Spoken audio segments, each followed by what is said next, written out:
हमारे सांसद जियाउर रहमान जब संभल में ही नहीं थे और उसके बावजूद भी उन पर एफआईआर दर्ज करना, ऐसा उदाहरण कभी किसी को मिला होगा देखने को, सुनने को? एक पुलिस ऑफिसर ये कह रहा हो कि नेता बनना छोड़ दो, नेताओं का सहारा लेना छोड़ दो, किसके लिए भाषा थी वो? और मैं ये कहना चाहता हूँ, हालांकि ये सब जानकारी आपके पास है, दुखद है कि नईम जैसे नौजवान की जान चली गई, बिलाल की जान गई है, रोमान की जान गई है, कैफ, अयान, और इसमें से कुछ कम उम्र के भी हैं। मुझे याद है जब मैं लखनऊ में प्रेस कर रहा था, उस समय जो जानकारी थी और जो जानकारी छिपाई जा रही थी, जब वहां पर लोकल स्तर से जानकारी हासिल हुई, तब मैंने कहा कि नईम की जान गई है और पुलिस की गोली से गई है। आप लोगों पे सब वीडियोस हैं, आप लोगों पे जगह जगह से वीडियोस मिले हैं, कवरेज है, पूरा का पूरा कराया गया ये दंगा है। और किसने कराया? सरकार ने कराया, क्योंकि सरकार जो बेईमानी कर रही थी, सरकार जिसने वोट लूटा, सरकार ने जिसने मशीन पर ईवीएम की बटन बार बार पुलिस से दबाई, प्राइवेट ड्रेस में पुलिस लगाई, उस चुनाव में इनकी धांधली, इनकी चोरी न पकड़ी है, इसलिए जानबूझ करके संभल में घटना कराई है। और मैं पढ़ना चाहता हूं, संभल की शाही जामा मस्जिद के खिलाफ 19/11/2024 को सिविल जज चंदौसी संभल में एक याचिका डाली गई। कोर्ट ने दूसरे पक्ष की सुने बगैर उसी दिन 19/11/2024 को सर्वे के आदेश दे दिए। ताज्जुब तो इस बात का है कि ऑर्डर मिलने के बाद ही संभल के जिलाधिकारी, संभल के पुलिस अधीक्षक आदेश को पढ़े बगैर 2 घंटे बाद ही सर्वे के लिए पुलिस बल के साथ शाही जामा मस्जिद पहुंच गए। जामा मस्जिद की कमेटी, जनप्रतिनिधि, उलेमा इकराम, सभी अधिवक्ताओं ने सहयोग दिया।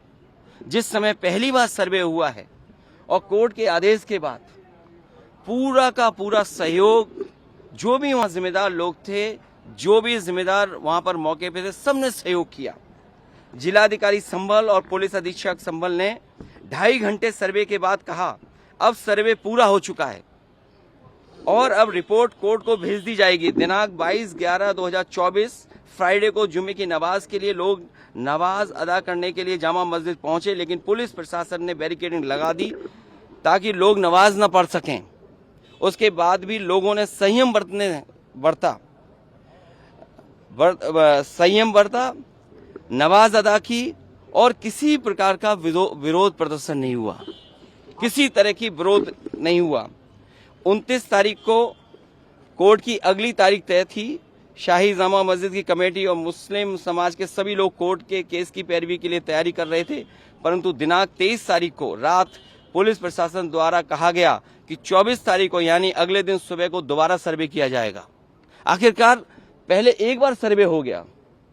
ये आदेश पुलिस प्रशासन को किसने दिया कि दोबारा सर्वे आपका होगा, जब पहले सर्वे में सब लोगों ने सहयोग मदद की, पूरा सर्वे हुआ, किसी को आपत्ति नहीं थी सर्वे पर, लेकिन जानबूझ करके आगे शाही जामा मस्जिद की कमेटी और अधिवक्ता ने कहा कि एक सर्वे तो मुकम्मल हो चुका है, अब दूसरे सर्वे की क्या आवश्यकता है।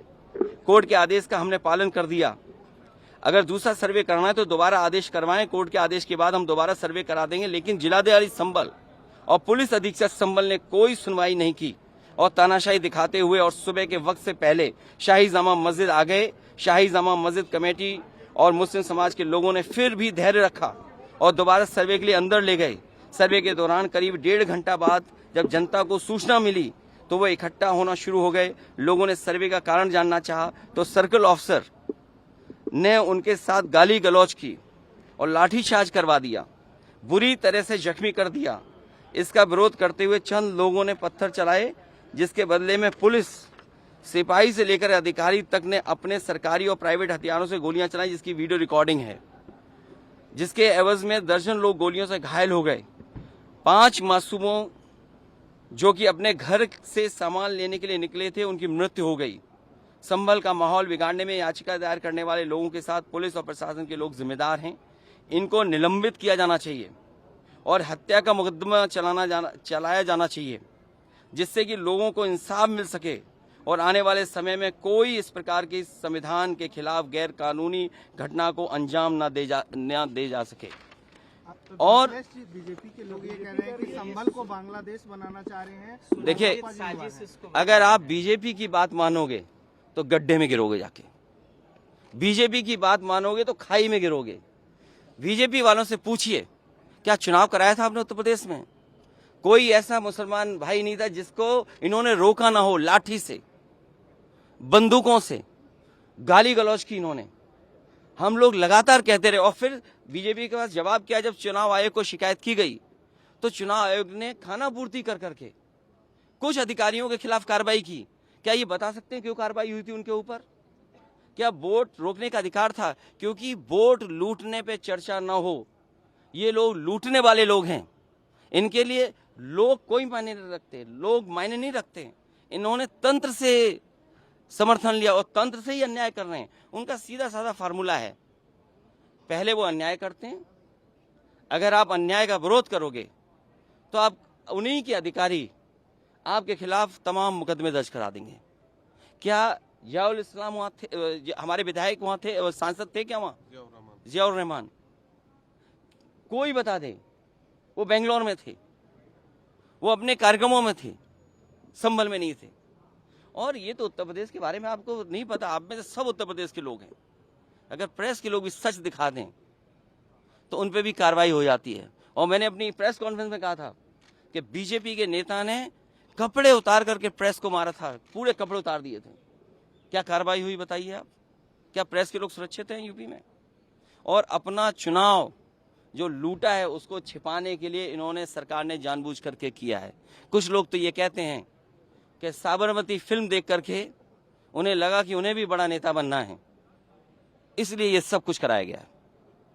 सदन में इसको उठाएंगे। मैं, हमारे सभी सांसद और तमाम विपक्ष के लोग इस सवाल को उठाना चाहते थे, लेकिन सदन में नहीं उठने का मौका दिया।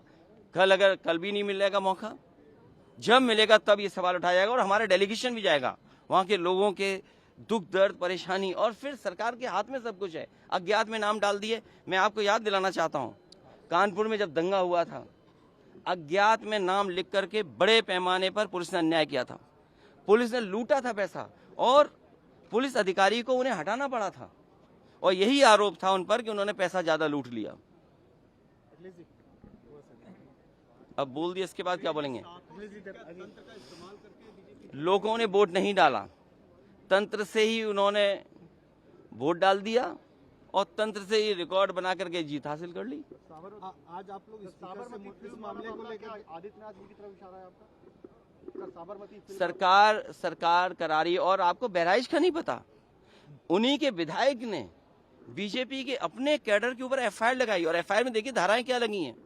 जब बीजेपी का विधायक कह रहा है, बीजेपी के कार्यकर्ता नेताओं पे आरोप लगा रहा, और बाकायदा पीस कमेटियां बनती हैं, बाकायदा चीजें बातचीत से हल होती हैं। क्या जिलाधिकारी कप्तान ने कोई बातचीत की? जब उसका पक्ष तैयार था सर्वे के लिए, सर्वे आप कर लीजिए, आप रिपोर्ट लगा दीजिए। आप किसी की बात ही नहीं सुनना चाहते हैं कोर्ट में, आप अपनी मनमानी करना चाहते हैं। तो आखिरकार कौन निर्देश दे रहा है मनमानी के लिए? आखिरकार कहाँ ऐसी ताकत है जिसके आगे सब झुक रहे हैं और अन्याय कर रहे हैं? ये लगातार अन्याय उत्तर प्रदेश में हो रहा है। ये इसलिए हो रहा है क्योंकि अपनी नाकामी छिपाना चाहते हैं और सबसे ज्यादा कमजोर जो लोग हैं उनकी तरफ ही जाना चाहते हैं। धन्यवाद। इसी तो उन पे एफआईआर दर्ज क्यों हो गई या उनका नाम क्यों डाल दिया गया? मैं इसी संबंध में मिला हूँ, और अज्ञात में हजारों नाम डाल दिए। इसलिए डालें कि दबाव बना लें। और पुलिस तो जानते हो कैसे काम करती है यूपी की।